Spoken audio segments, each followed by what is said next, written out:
Hello guys, good morning. Dito tayo ngayon. Dahil linggo ngayon, tayo mag-exercise.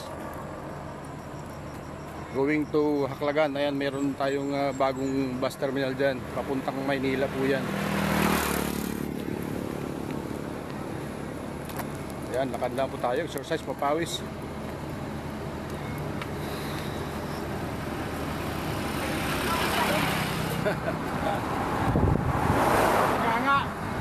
Nga. Oo. Ayan Nagkakangay. namimitas na nga. Dapon, di ba? Dapon? Oo, dapat. Oo. Ayan, kung kayo po ay sasakay ng Manila, pwede kayo dyan sumakay. Ano na nakaharap? Oh, ayan. Yan. Tupad.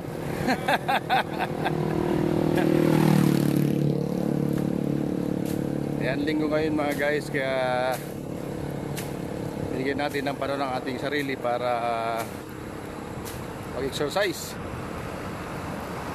Lakad lang guys.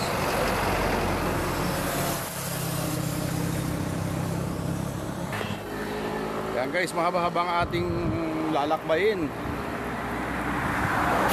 From Banuyo to Mercedes, then Mercedes to Buyaon, then Buyaon to Haklagan, vice versa.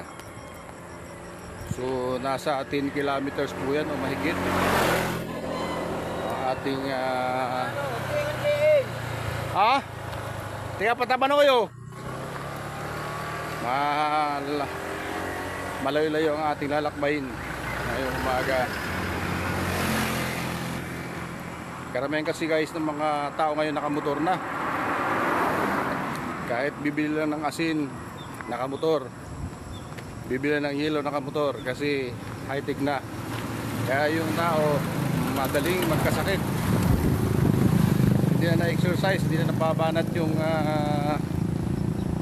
mga muscle. Kakaiba po tayo. Kailangan natin mag-exercise. Ito po yung Niño Jesus Residence. Ito po yung pabahay na binigay nung pamahalaan ng Mercedes para sa mga biktima ng Yolanda. Swerte po yung mga nakabil yan ng pabahay na yan sa pagsisikap of course ng ating mayor Edwin Criminalis. Malawak po yan guys, hanggang doon po yan sa likod. Siguro mga nasa 200 kabahayan po yan dyan. Ayan, thank you for watching guys. At tayo po magtutuloy-tuloy sa paglalakad hanggang sa Dako Paraon. Thank you for watching. God bless.